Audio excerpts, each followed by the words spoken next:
Why do 100% of fighter jets need afterburners to break the sound barrier? Let's find out. Fighter jets are the rock stars of the sky, zooming past the speed of sound, Mach 1, which is around 1,125 kilometers per hour. But how do they do it? First up, those beastly jet engines. Turbojets and turbofans compress air, mix it with fuel, and boom! High-speed exhaust pushes the jet forward. And when they need an extra kick, afterburners inject more fuel for that burst of speed. Next, aerodynamics.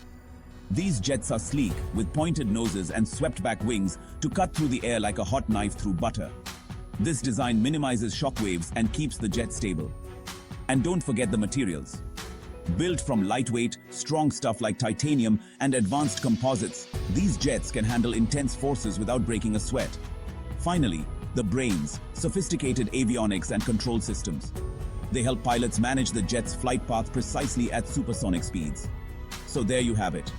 Power, design, materials, and tech. These are the secrets that make fighter jets the speed demons of the sky. Fly high, folks.